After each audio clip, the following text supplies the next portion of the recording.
gente ficou um tempão sem se trombar e estamos retomando aí, ó, esse reencontro depois de tanto tempo e a gente vai descobrir um monte de coisa aí. Muito bom. Prazer enorme rever. Porque eu já tinha encontrado recentemente, várias vezes, mas você mesmo só pela net.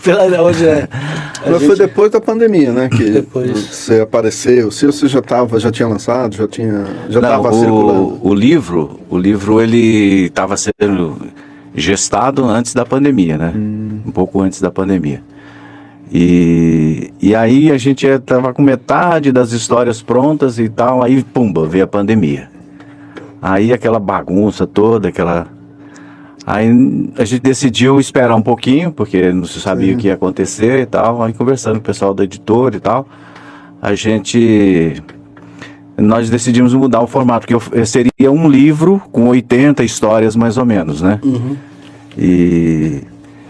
E aí depois houve a sugestão de fazer uma série, porque as séries começaram a bombar e tal, e é uma coisa que veio para ficar, né? Legal. E aí a gente optou por fazer uma série com menos histórias e mais livros, né? Aí provavelmente a gente vai fazer 5 livros nessa. Uau.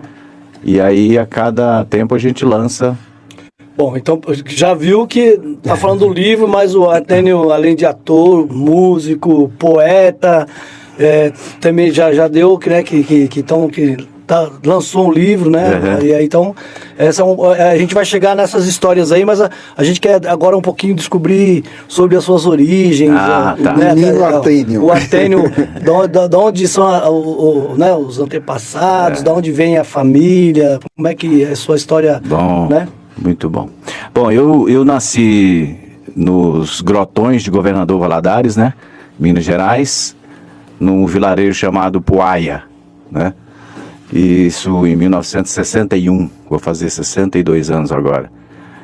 E aí vim para São Paulo, eu sou de uma família de classe, para os padrões da cidade, classe alta lá, com fazendeiros, etc. Então, eu quero tocar foi o primeiro show Que era ali na descidinha ali da São Miguel ali, né? No começo da São Miguel com o Amador ali. O Amador, né?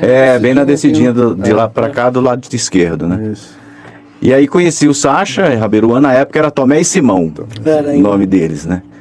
E aí foi aí que eu comecei a tomar contato com uma música mais brasileira, porque até então eu escutava, era aquelas coisas, escutava muito Gil Gomes, é o que tinha em casa, é o que tinha por momento, era Gil Gomes, Eli Correia, Paulo Barbosa, esses contadores de história. Isso me influenciou, né? Porque eu saí de um universo que só se contava história, cheguei aqui em São Paulo, encontrei um rádio, meu pai comprou um rádio, e aí comecei... Nessa época ainda tinha, que eu lembrei de uma coisa aqui, ainda tinha aquelas novelas de rádio? Tinha, era novela de rádio, era aquelas revistas de fotonovela, a gente tinha a gente tinha, quer dizer, você tinha a parte mais assim...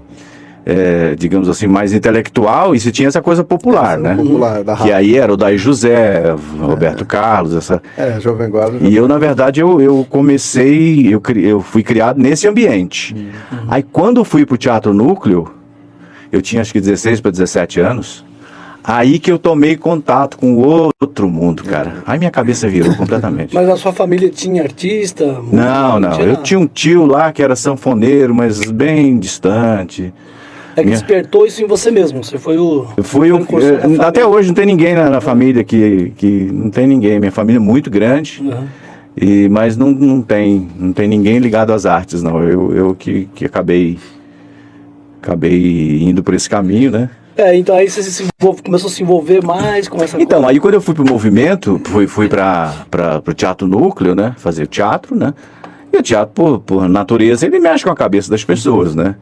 E o Teatro Núcleo era muito bom, né? Os caras eram muito bons, os caras eram foda, cara. Os caras eram fera demais, assim, na cabeça, no conhecimento técnico. Bom, os caras eram cria do Augusto Boal, sabe? Não era... Vieram com uma estrutura legal, né? Uma estrutura... Aqui era o famoso dito gordo que dava tiro na gente. Né? Era cheio que a gente ia roubar as goiabas dele. O dele lá, não sei o que, mas era as mexericas lá, moleque. Só muda o lugar, mas as histórias são... O Akira você não conheceu nessa época aí? Não, o Akira eu vim conhecer... O Akira eu conheci em 79. 78, 79. porque depois eu morando lá no Jardim das Oliveiras, eu estudei naquele colégio, lá, Colégio do Estado e tal, e depois eu comecei a fazer teatro na escola, fazer aquelas datas comemorativas, ainda era a época da repressão, né? Aí tinha aquela coisa da educação moral e cívica e tal. Aí comecei a fazer teatro ali e tal, e tava indo bem, cara, né? O pessoal gostava e tal, me animei, né? Me animei e tal, e fui, aí dali eu pulei tinha um rapaz que tava com a gente, que ele dirigia, o Moacir, né? Moacir Martins. Aí ele dirigia aí eu fui, só que ele fazia na igreja, ele fazia o teatro na igreja, tinha muito Paixão de Cristo, essas coisas bíblicas, né? Aí ele falou, pô, você tem que ir lá pra igreja, não sei o quê, fazer o grupo de teatro e tal, e eu não conhecia, né?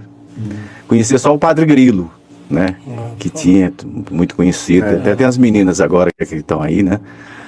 Aí, rapaz, eu fui pra lá, pra igreja, começamos a fazer teatro lá na igreja, aí foi bom, porque aí a gente ia apresentar em todas as igrejas, né? Montava as peças, ia pra todas as igrejas e tal. Tinha o salão lá, né? Tinha o salão, a gente que construiu aquele salão, né? Não tinha o salão ainda.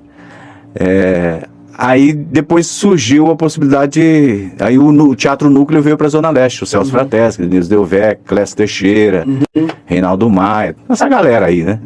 E eles tinham uma dissidência, uma divisão dentro do projeto do Augusto Boal, né? Então o Augusto Boal tinha um projeto, tinha 2 núcleos, o Núcleo Expressão, que foi para Osasco, fazia um teatro mais profissionalizado, né? Corria mais os estados, e tinha um núcleo que veio fazer trabalho social